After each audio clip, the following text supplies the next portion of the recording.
आपका उम्मीदवार बना करके भेजा है भारतीय राष्ट्रीय कांग्रेस। मैं पूर्ण विश्वास से कह सकता हूं कि अब की बार का ये चुनाव बड़ा ऐतिहासिक चुनाव है। अनेकों चुनाव आए और चले गए, कुर्सियां बदलती रही, नेता बदलते रहे, लेकिन अब की बार का जो चुनाव होगा वो सत्ता परिवर्तन ही नहीं, देश की एक बहुत बड़ी समस्या के समाधान लेकर के आएगा। आज इस हिंदुस्तान में लोग प्रजातंत्र रक्षा का नारा, संविधान की रक्षा का नारा लगाते हैं। आखिर ऐसा हुआ तो हुआ क्यों? हरियाणा में 25 मई को होने वाले लोकसभा चुनाव को लेकर आए दिन बदलते माहौल और मतदाताओं के गुस्से से जंघा भाजपा को पसीने पसीने होना पड़ रहा है। वहीं कांग्रेस खेमे के हौसले बुलंद हो रहे हैं। भाजपा का राम के सहारे और 400 पार के दावों को जनता सीधे सीधे चुनौती दे रही है। साथ ही किसान और महिला पहलवानों के आंदोलन और अग्निवीर जैसे मुद्दों पर नेता कम ग्रामीणों ने कड़े तेवर दिखाने शुरू कर दिए हैं। जगत महान मीडिया संस्थान ने आज जब महेंद्रगढ़ भिवानी लोकसभा के लोहारू विधानसभा के गांव हरफूल जाट जुलानी वाली के 12वां समेत कई गांवों का दौरा किया और ग्रामीणों से संवाद कायम किया तो उनके तेवर देखकर लगा कि भाजपा नेताओं के लिए सोचना जरूरी हो गया है। अच्छा, तो उल्टा पलटी यहीं से करते हो? देखो जी, आप मैं मानता हूँ, अगर मेरी बेटी ने यूँ की छटकी ले जा तो मेरे जीवन में अधिकार नहीं है इस सरकार को बनाने के लिए। मदद कौन लाएगा? हरियाणा का लड़की नहीं होंगी, मोदी ने की नहीं थी। हाल ताला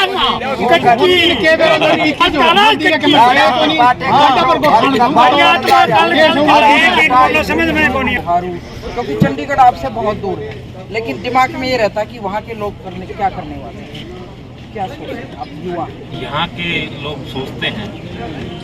मैं सबसे पहले बताऊँ, मैं किसान का बेटा हूँ और फौज में रहा हूँ। 10 साल मैंने फौज की सेवा भी की। अच्छा।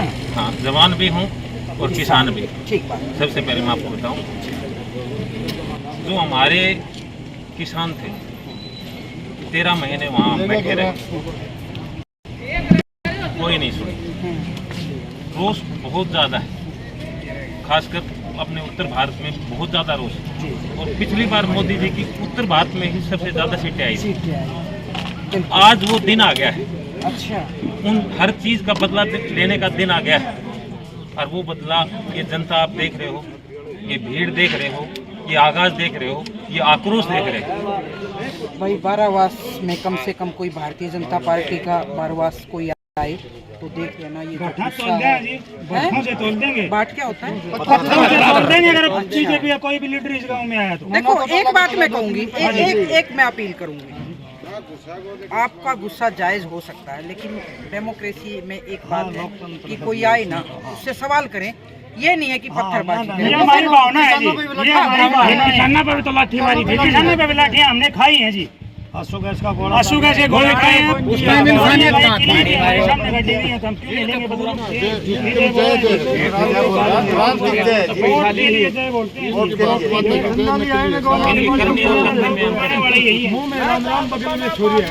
देश में क्या हो रहा है उससे अगले दिन रविवार को सुबह 11 बजे अगर आप उस मुद्दों पे बात करते हो और जो ज़रूरत है उन मुद्दों पे आप बात नहीं करते तो वो मन की बात असली नहीं होती। तो इस एरिया में एजुकेशन का क्या है? पढ़ाई लिखाई बढ़िया? मैडम जी, हमारा लोहारू क्षेत्र है, ये हरियाणा का अंतिम छोर है। यहाँ से मात्र 10 किलोमीटर के बाद राजस्थान की सीमा है, रेतीली जमीन है, या पानी का बहुत ज़्यादा अभाव था। चौधरी बंसीलाल जी ने यहाँ पे नहरों का इतना बढ़िया निर्माण करवाया, फिर धीरे धीरे शिक्षा की तरफ भी हमारा एरिया क्षेत्र बढ़ता गया। लहल में भी संस्थान आई, भिवानी में संस्थान आई, लेकिन सब ये चौधरी बंसीलाल जी की देन है हमारी। और हमारा आज लोहारू का, बारडा का क्षेत्र का दूर दूर तक नाम है, चाहे नौकरियों की बात हो, चाहे शिक्षा की बात हो, चाहे सेना में कोई पद की बात करें। इस गांव में भी देखो हमारे क्षेत्र में भाई साहब पायलट साहब शहीद हुए, बड़ी प्रतिमा भी लगा रखी है। मुझे दिखाओगे आप? हाँ, ले चलेंगे बिल्कुल। और ये शोराण गोत्र का 54 गाँव के पहला गाँव है। यहाँ 84 गाँव है जी, 25 गाँव तो बारडा क्षेत्र में 54 गाँव। तो शोराणों का एक तरह से बड़ा कब्जा और नाम। हाँ, दादरी और के बाद ये बेल्ट की लास्ट आपके अधिकारी भी बहुत है शोराण। हाँ जी बिल्कुल, हमारे गागड़वा सबसे पढ़ा लिखा गाँव है। यहाँ पे गाँव में विधायक परिवार में बने हैं, ऋषि हैं, IAS है, बहुत शिक्षा के नाम पर भी बहुत, और हमारा सबसे लेकिन बढ़िया पॉलिटिकल तौर पे भी आपका कब्जा रहा, आपके एरिया में के चीफ मिनिस्टर मैं रहे हैं। शिक्षा पे थोड़ा और बोलना चाहता हूँ। हमारे यहाँ भुआ चंद्रावती हाँ। नाम राज्यपाल, राज्यपाल सबसे वो पहली यहाँ से महिला। मात्र 12 किलोमीटर गाँव है उनका डाला, और यहाँ पिलानी जो एक एजुकेशन का हब है, यहाँ हमारे यहाँ से 20-22 किलोमीटर की दूरी पे। तो हमें इस दौरान रावदान सिंह से जब सारिका नरवाल ने पूछा कि साहब क्या चल रहा है, तो उन्होंने कहा लोग कहते हैं कि यहाँ तो कांग्रेस की आंधी चल रही है, मगर मैं जिस आगाज को देख रहा हूँ, देश की सरकार 400 पार का नारा लगाकर संविधान बदलने की चाहत पाल रही है, इसलिए यह शेर उन पर खूब जचता है। मत कर गुमाने हुक्मरा, भाजपा के हमने तो देखा है चढ़ते सूरज को ढलते, तुम क्या संविधान बदलोगे, ये महान जनता सरकार ही बदल देगी। वो चल रहे हैं, एक तरह से माहौल चल रहा है पूरे देश के अंदर, कांग्रेस नुमा माहौल हो रहा है। एक आंधी और तूफान की तरह से कांग्रेस के प्रति लोगों का एक भाव बढ़ता हुआ जा रहा है, और गारंटी से लोगों ने मन बना लिया है कि हम हिंदुस्तान के अंदर सत्ता फिर से कांग्रेस इंडिया ब्लॉक की स्थापित करेंगे। भाजपा के 10 साल के राज को देखा है, उसको विदा करेंगे। अभी एक संविधान बदलने पे एक शेर बोल रहे थे, तो एक बार दोबारा से दर्शकों को बता दे क्या शेर है। मैं बेसिकली ये कहता हूँ, ये कहते हैं 400 पार, तो वो कहते हैं 400 पार से होगा क्या कि हमें संविधान बदलने की ताकत मिल जाएगी। ये महान जनता कहती है मत कर इतना गुमान है हुक्मरां भाजपा के, हमने तो देखा है चढ़ते सूरज को भी ढलते, तुम क्या संविधान बदलोगे, ये महान जनता आपकी सरकार बदल देगी। इसमें माहौल बदल रहा है और भाजपा के खिलाफ और कांग्रेस के हक में माहौल बनता हुआ जा रहा है, कोई दो राय नहीं। हरियाणा के अंदर जबरदस्त लहर कांग्रेस की है, और आप परिणाम 4 जून को देखेंगे तो आपको स्वयं इस बात का एहसास होगा।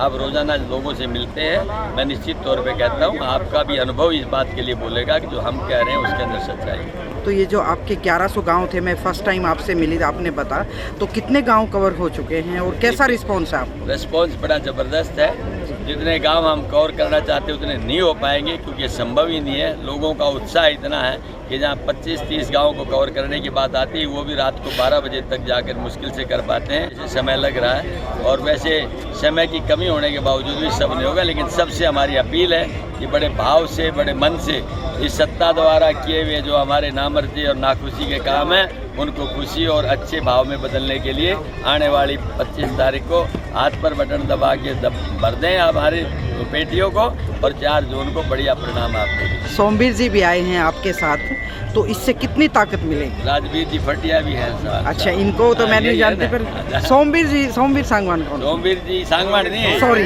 सोमवीर जी MLA हैं, राजवीर फटिया जी। अच्छा, इनको तो बड़े चर्चे सुने हैं मैंने।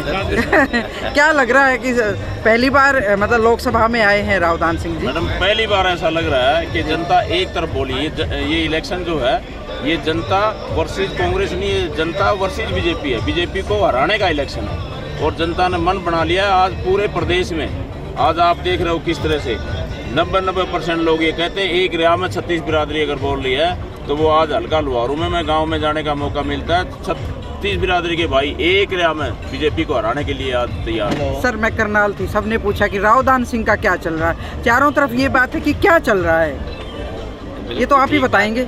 ये बात बड़ा अच्छा चल रहा है, और अभी तो 3 लाख पार चल रहा है, विजयश्री की तरफ चल रहा है। पूरा माहौल आपने भी देखा होगा, पूरे प्रदेश में आप घूम के आई हैं, आपको पता है। हाँ।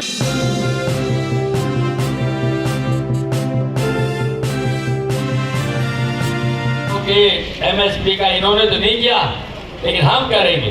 जिस दिन सत्ता आएगी सबसे पहला काम MSP देने का करेंगे। दूसरा, आपको ये अग्निवीर इसको खत्म करके जो रेगुलर भर्ती फौज की होती थी, वही फौज की भर्ती वापस कर देंगे, ताकि इससे हमारे बच्चों का भविष्य सुरक्षित रहे। और भाई हरियाणा की बात करते हैं, जहाँ बुढ़ापा पेंशन की बात है, बीजेपी JJP 3151 के चक्कर में उलझी रही। उन्होंने नहीं 3100 किया, नहीं 5100 किया। कांग्रेस तो एक मुश्त कहती है कि हम 6000 रुपये देंगे एक बुजुर्ग को, 2 के 12000 रुपये। ये 400 रुपये सिलेंडर था, उस टाइम प्रदर्शन करते थे, फिर 1100 रुपये का सिलेंडर कर दिया। कांग्रेस कहती है हम 500 रुपये में सिलेंडर देंगे।